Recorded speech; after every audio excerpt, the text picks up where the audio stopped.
కానీ అలా కాకుండా వీళ్ళు బద్ధకం లేకుండా ఈరోజే ఇప్పుడే మనం ప్రారంభం చేద్దామని ప్రారంభం చేస్తే ఏ పనినైనా సరే వీళ్ళు చాలా తొందరగా ఐశ్వర్యవంతులు అవుతారు. వీళ్ళలో ఉండే గొప్పతనం అది.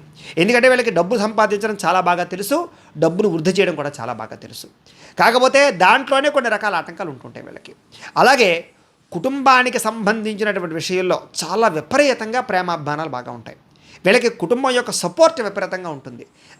వీళ్ళకి సపోర్ట్ కన్నా వీళ్ళు కుటుంబానికి ఎక్కువగా సపోర్ట్ చేస్తూ ఉంటారు బాగా. తద్వారా ఏమిటంటే కుటుంబంలో వీళ్ళ వల్ల యోగ్యత బాగా ఉంటుంది. అందులోనూ ముఖ్యంగా వీళ్ళకి పెత్తనం ఎక్కువగా ఉంటుంది కుటుంబంలో. ముఖ్యంగా కుటుంబంలో పెద్దవారుగా ఉండే అవకాశాలు ఎక్కువగా ఉంటుంటాయి వీళ్ళకి, చాలా ఎక్కువగా. అలాగే తండ్రికి మంచి పేరు ప్రఖ్యాతలు సంపాదించడం కోసం ప్రయత్నం చేస్తారు వీళ్ళు అని. అంటే నా తండ్రికి చెడ్డ పేరు రాకూడదు, నా వల్ల నా తండ్రికి కీర్తి రావాలి, గౌరవం రావాలి అనేటటువంటి ఆలోచనలు బాగా ఉంటాయి తప్ప తండ్రి పేరు పాడు చేసే పనులు వీళ్ళు చేయరు. ముఖ్యంగా తండ్రికి, కుటుంబానికి, వంశానికి బాగా ఎక్కువగా వాల్యూలు ఇస్తారు. అలాగే మర్యాదకి ఎక్కువ ప్రాధాన్యత ఇస్తారు, గౌరవానికి ఎక్కువ ప్రాధాన్యత ఇస్తారు. అంటే ఎవడైనా ఒరే అన్నాడంటే చాలు వీడు బాధపడిపోతుంటారు. వాడు ఎవడో నన్ను కించపరిచి మాట్లాడడం ఏంటని అహంభావం ఎక్కువగా ఉంటుంది. అలాగే ఆత్మగౌరవం ఎక్కువగా ఉంటుంది వీళ్ళకి. ఎవరిని మాట అనరో, ఎవరైనా మాట్లాడితే మాట పడరు వీళ్ళు. తద్వారా ఏమిటంటే కనుక కొంచెం ఆ రకమైన లక్షణాలు బాగా ఉంటాయి.